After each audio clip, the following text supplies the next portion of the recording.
Bonjour, je m'appelle Sandrine Félio, je suis déléguée de l'assurance maladie au sein de la CEPAM du 93. Durant le contexte épidémique actuel, la CEPAM du 93 vous accompagne désormais sous un format Vos questions, nos réponses, adressé ce jour aux médecins libéraux, généralistes et spécialistes du département. Pour vous permettre d'assurer la prise en charge des patients dans les meilleures conditions possibles, des mesures dérogatoires aux règles habituelles ont été mises en place. Vous avez été nombreux à nous envoyer vos questions d'ordre administratif auxquelles nous allons vous répondre de suite.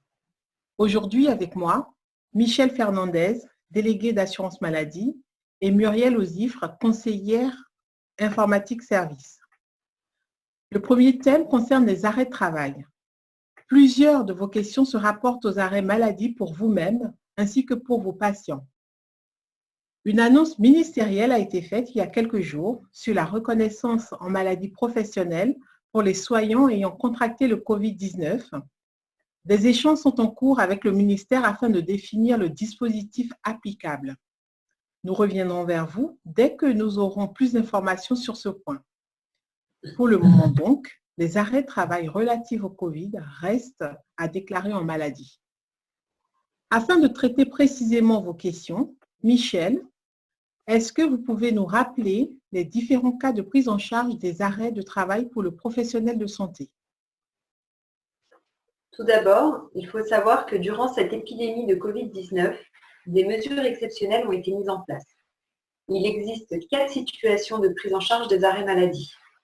La première situation est pour un médecin libéral bénéficiant d'un arrêt de travail parce qu'il est atteint du coronavirus. Il peut soit consulter un confrère pour obtenir un arrêt de travail, ou alors s'auto-prescrire cet arrêt de travail. La deuxième situation est un médecin libéral présentant une fragilité pouvant l'exposer à une forme grave de Covid-19. Si le médecin est atteint par l'une des ALD listées ou se situe dans son 3e trimestre de grossesse, il peut se rendre sur déclare.amelie.fr pour auto-déclarer son arrêt. Il accède au service assuré et il peut ainsi se faire la déclaration. S'il n'est pas dans l'une des situations listées sur le site, il peut là aussi s'auto-prescrire un arrêt de travail.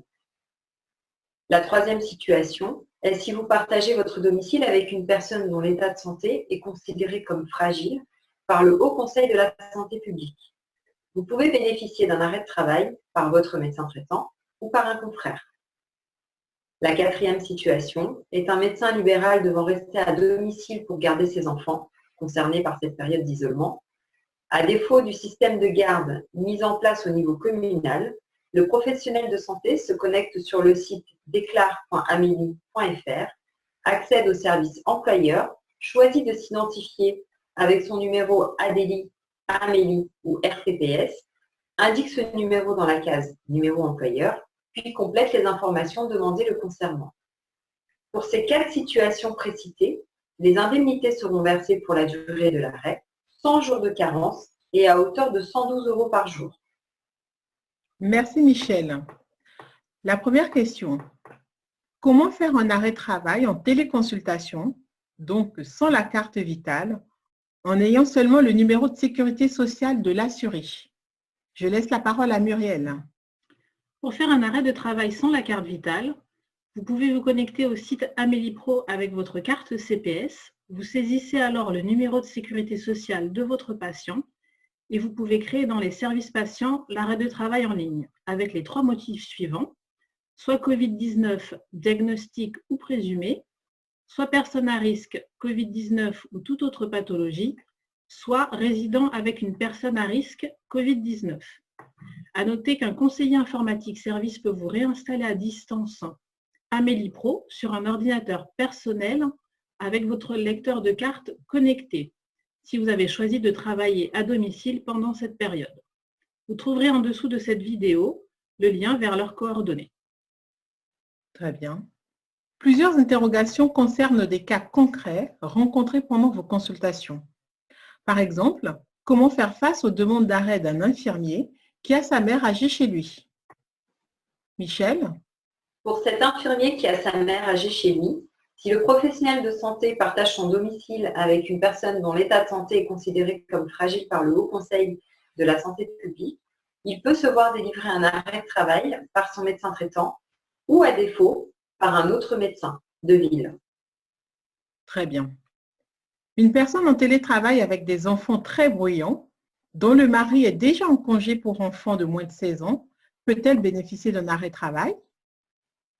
Dans cette situation, un seul parent à la fois peut se voir délivrer un arrêt de travail. En revanche, il est possible de fractionner l'arrêt ou de le partager entre les deux parents. Et les personnes qui ont des symptômes isolés sans fièvre, par exemple une agueusie ou une anosmie? Les personnes ayant des symptômes isolés sans fièvre, agueusie ou anosmie, doivent être isolées. Et l'arrêt maladie reste à votre appréciation. Vous pouvez retrouver certaines informations médicales sur le site CoronaClick. Il s'agit d'un site conçu par le Collège de la médecine générale. D'accord. Comment réagir face aux patients dont l'employeur demande une attestation de reprise de travail afin de confirmer qu'il n'est pas ou plus à risque de contagion? La Muriel? question a été posée, mais nous n'avons malheureusement aucun élément d'information sur ce sujet. Nous vous tiendrons évidemment informés de toute évolution de la réglementation. Dans le cas où un patient a un arrêt de travail pour un autre motif que le COVID-19 et qu'il est ensuite contaminé, le médecin dans ce cas peut-il prescrire un arrêt spécifique COVID? Sur le plan des indemnités journalières, le choix d'un motif ou d'un autre ne change rien pour l'assuré. Si le patient souhaite être arrêté pour le motif COVID-19, il peut se faire prescrire un nouvel arrêt par son médecin avec ce motif. Cet arrêt prendra la suite du précédent, durera autant de temps que le médecin l'estime nécessaire et il n'y aura aucune discontinuité dans le versement des indemnités journalières, puisque les arrêts se suivent sans interruption. Combien de temps peut-on prolonger un arrêt de travail à titre préventif chez les patients très à risque de COVID? Alors, il y a deux Muriel? possibilités. Soit votre patient a une ALD ou votre patiente est dans son 3e trimestre de grossesse. Dans ce cas, ils peuvent bénéficier d'un arrêt de travail à titre préventif. Afin de simplifier les procédures, l'assurance maladie propose aux assurés concernés de pouvoir réaliser cette démarche de demande d'arrêt de travail initial de 21 jours directement en ligne sur le site déclare.amelie.fr via le service assuré. Soit votre patient ne remplit pas les critères lui permettant de s'auto-déclarer. Dans ce cas, vous pouvez prescrire un arrêt de travail et vous déciderez de la durée en fonction de la situation médicale du patient. Un médecin nous indique que la CARMF, la Caisse autonome de retraite des médecins de France, lui réclame le document de prise en charge par l'assurance maladie ou l'ARS. Quand l'assurance maladie envoie-t-elle ce document? Tout d'abord, il faut savoir que le cumul est possible entre les indemnités journalières et l'indemnisation de la CARMF. Sur ce point, vous trouverez d'ailleurs plus d'informations sur leur site. Si votre décompte est demandé par la CARMF, vous pourrez le trouver sur votre compte Amélie. Un médecin s'inquiète. J'ai envoyé via le formulaire ma demande pour mon propre arrêt et je n'ai reçu aucune réponse. Dans le cadre d'une autodéclaration sur Amélie, une notification vous est envoyée par mail. Une fois votre arrêt enregistré par la Caisse, dans ces circonstances exceptionnelles, la CPAM se mobilise, mais les délais de traitement peuvent être rallongés. Un autre médecin pour qui un remplaçant assure les consultations au cabinet se demande s'il a droit aux indemnités journalières pendant son arrêt de travail. Oui, lorsque le médecin est en arrêt de travail pour les situations suivantes, garde d'enfants, personnes fragiles ou personnes atteintes du Covid-19, le médecin peut bénéficier des indemnités journalières tout en se faisant remplacer. Nous arrivons au terme de vos questions et espérons y avoir répondu. Si des interrogations persistent, vous pouvez contacter votre délégué d'assurance maladie ou conseiller informatique service, dont vous trouverez les coordonnées via le lien figurant en dessous de cette vidéo.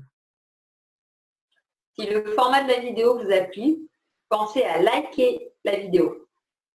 Vous pouvez aussi vous abonner à notre chaîne YouTube. Vous y retrouvez tous les formats de nos vidéos, vos questions, nos réponses. Merci à tous. Merci à tous. Merci à tous.